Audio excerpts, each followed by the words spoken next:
So what exactly are angels? My name is Neil Bakshi, and I'm an angel medium and channeler. Everyone comes to this earth with at least one guardian angel or spirit guide. Many can have more, up to 5 or even potentially 6. These are beings of pure, unconditional love. And if you think your family or friends or loved ones know you well, your angels know you infinitely better than that. They have been with you through tens, hundreds, thousands of lifetimes, how many ever you've lived. And they've even danced across the stars with you in the spirit world. They know your soul intimately. And just as fascinated as we are about the spirit world and beings on the other side, they are just as fascinated with you. Their whole purpose is to support you along your life journey. However, they can only come into your life when they are consciously called in upon, because they will never encroach upon your choice of free will. Angels are of a faster frequency and a lighter density of energy. And so while we only see the visible spectrum of light with our physical human eyes, red, orange, yellow, green, blue, violet, there are all forms of energy all around us that we can't necessarily see with our human eyes. There's X-rays, UV rays, gamma rays, infrared rays, microwaves, radio waves. These are all forms of energy that we know exist in our three-dimensional, third density existence, but we can't necessarily see with our eyes. Similarly, angels are of a similar frequency. Angels are of a faster frequency and a lighter density, meaning most people can't see them with their physical human eyes. However, they will come to you and communicate with you in the ways that you are most able to receive them. For some people, this is repeating angel numbers, 1111, 222, 333, even palindrome numbers or reverse numbers. For some people, this is more visual signs. This can be through rainbows. This can be through asking for specific, seeing animals and seeing either pictures or sculptures or some form of those visual symbols. For some, it's more auditory, and they may have come to you in a song that randomly comes on shuffle on your playlist. Or you may be walking down the street and you overhear someone's conversation and it's almost exactly what you need to hear. Other ways, it's through billboards or storefront signs or writing written in chalk on the ground.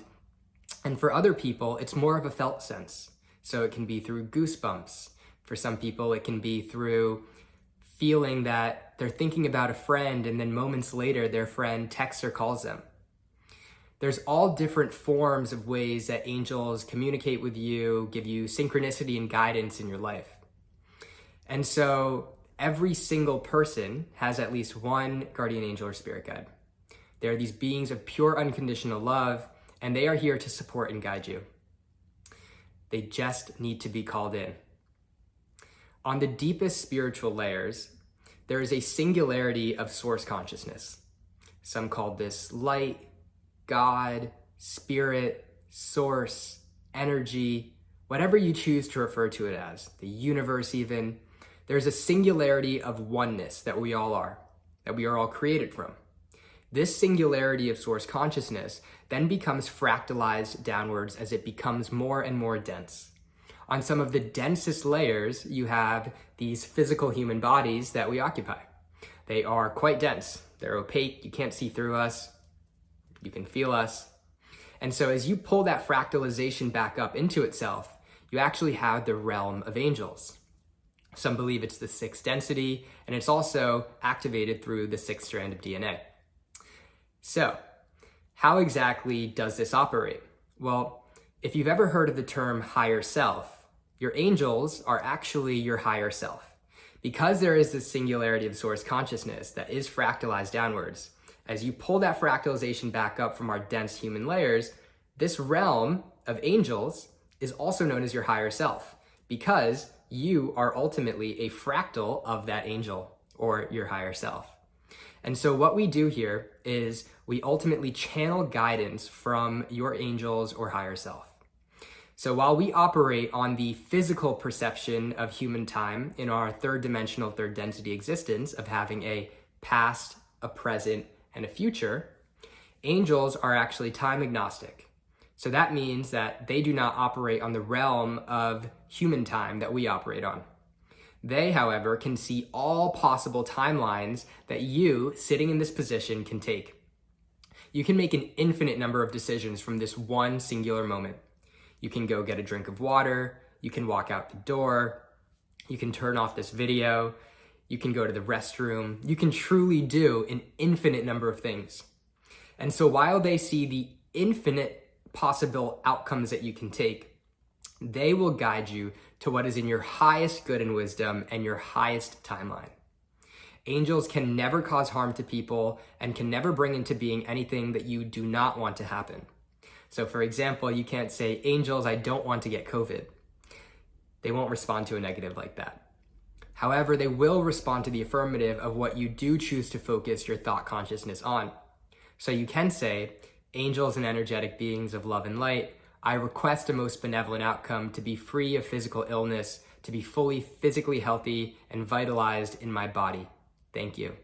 They will respond to that because you are focusing your attention and thought consciousness on what it is you choose to create, that feeling of physical health and vibrancy.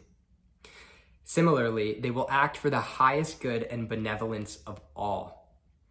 And so an interesting distinction here is that if we think about a parking spot in front of a grocery store, you may say, angels, I request a most benevolent outcome for the perfect parking spot at the grocery store today.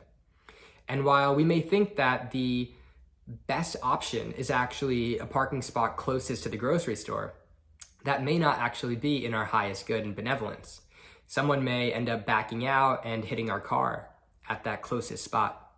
However, a spot a few spots down may actually be what's in our highest good and the highest good of all. There may still be money in the meter, and similarly, our car would be free of any physical damage.